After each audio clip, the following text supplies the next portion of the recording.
আসসালামু আলাইকুম। আমি আজকে আসছি মধুপুরে। আর আমাদের প্রাণের মধুপুরে যেহেতু আমি আসছি, আর আমাদের এই সুন্দর মধুপুর আপনাদেরকে দেখাবো না, এটা তো হতেই পারে না। আমি আজকে এই মধুপুরের আশেপাশটা ঘুরে বেড়াবো। আর মধুপুরের আশেপাশের পরিবেশটা আজকে আমি আপনাদেরকে দেখাবো।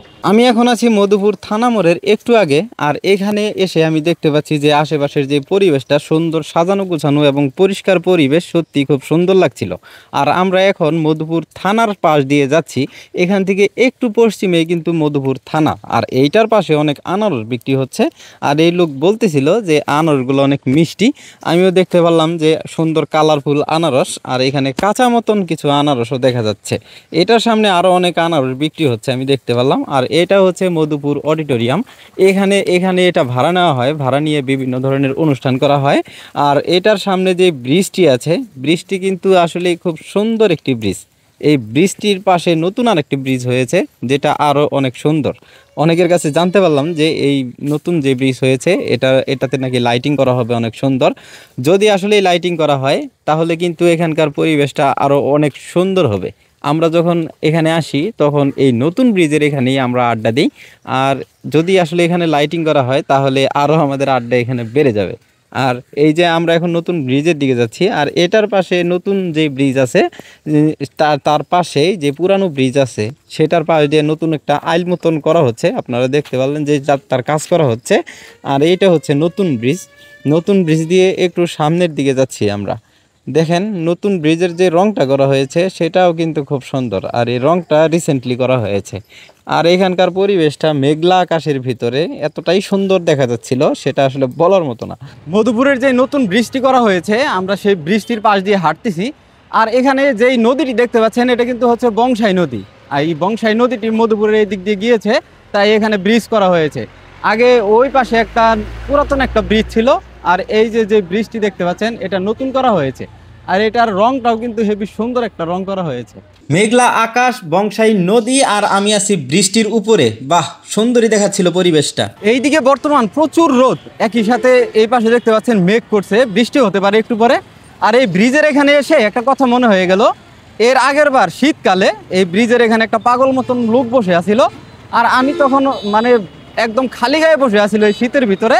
তখন আমি ভাবছিলাম যে ওকে কিছু হেল্প করা দরকার, তো আমি ওকে একটা জ্যাকেট, কানের টুপি, তারপর অনেক কিছুই কিনে দিলাম।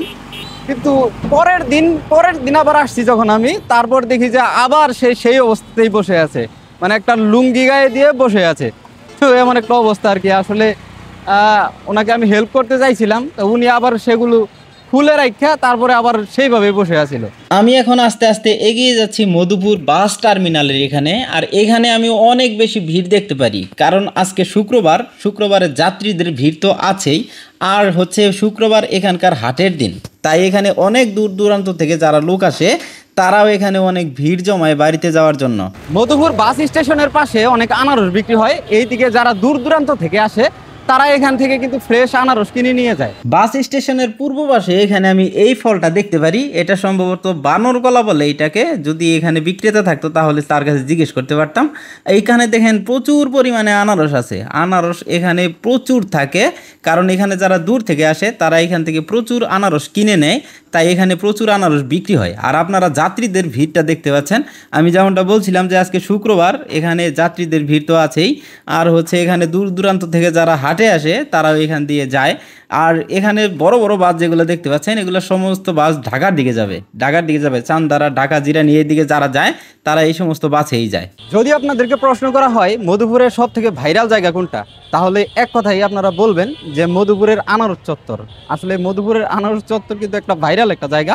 আর এখানে মধুপুরের ছবি ওঠে না এমন কোনো লোক নেই, আর এখানে ছবি উঠলেই কিন্তু ভাইরাল হয়ে যায়। আমাদের এই ভাইরাল আনারস চত্বরটি আপনারা টিকটক, ফেসবুক এবং ইনস্টাগ্রামের রিলসে দেখতে পারবেন। এখানে যে কি পরিমাণে ভিডিও বানানো হয় সেটা যদি বিকালের দিকে এখানে আসতাম তাহলে আপনাদেরকে দেখাইতে পারতাম। এই আনারস চত্বরটি আসলে ভাইরাল একটা আনারস চত্বর। এখানে যদি যে ধরনের ভিডিও বানাই সব কিছু ভাইরাল হয়ে যায়। আমি এখন মধুপুরের যে ভাইরাল আনারস চত্বর আছে সেখানে আছি। আর দেখেন এখানে কত বিশাল বিশাল আনারস বানিয়ে রাখা হয়েছে। এটা হচ্ছে সেই মধুপুরের ভাইরাল আনারস চত্বর। আর এখানে বিকেল হলে কিন্তু অনেক লোক দেখতে পারবেন যারা এখানে ছবি ওঠে, এখানে টিকটক বানায়, তারপর অনেক কিছু করে। আর এখানে কিন্তু যাই কিছু করুক সেটা করলেই ভাইরাল। আর এটার এই পাশে যে রাস্তাটি দেখতে পাচ্ছেন, এখান থেকে পশ্চিম দিকে যে রাস্তাটি চলে গেছে সেটা হচ্ছে সরাসরি জামালপুরের দিকে যাওয়া যায়, আর এই দিকে আমরা অনেকগুলা দোকান দেখতে পাচ্ছি। আমি এখন আছি মধুপুর বাস স্ট্যান্ডের পশ্চিম পাশে, আর এই পাশেও দেখতে পাচ্ছেন আপনারা অনেক আনারস বিক্রি হচ্ছে। আর আনারস বিক্রির পাশাপাশি এখানে অনেক ফল পাওয়া যাচ্ছে। এখানে বাংলাদেশে পাওয়া যায় এরকম সব ধরনের ফলই এখানে পাওয়া যায়। এখনও দেখা যাচ্ছে এখানে তরমুজ পাওয়া যাচ্ছে, আর দেখতে পাচ্ছেন আনারস তো আছেই। মধুপুর বলে কথা, এখানে আনারস থাকবে এটাই স্বাভাবিক। আর এখানে যারা দূর থেকে আসে তারা আনারস কিনে নিয়ে যায়, যেমনটা বলছিলাম।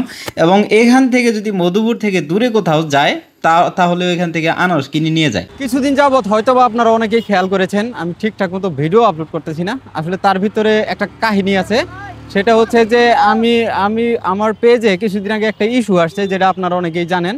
সেখানে একটা ফেক কপিরাইট স্ট্রাইক দেওয়া হয়েছিল, আর সেখান থেকে আমার পেজে একটা ইস্যু চলে আসছে। তারপর থেকে আমার পেজের ভিডিও ফর ইউতে যাইতেছে না। তো আসলে মনটা খারাপ হওয়াটাই স্বাভাবিক, আর এই জন্যই ভিডিও বানানো হচ্ছে না। আমার পেজে যে ইস্যুটা আসছে সেটা হচ্ছে আপনারা যদি বেশি বেশি লাইক কমেন্ট আর শেয়ার করেন তাহলে খুব তাড়াতাড়ি সেটা রিমুভ হয়ে যাবে। তো আপনারা বেশি বেশি লাইক কমেন্ট আর শেয়ার করবেন, আর আমার এই যে পেজটা আছে এটা অবশ্যই ফলো করবেন, আর আমার যে ইউটিউব চ্যানেলটা আছে সেটা সবাই সাবস্ক্রাইব করবেন। ভালো থাকবেন সবাই, আল্লাহ হাফেজ।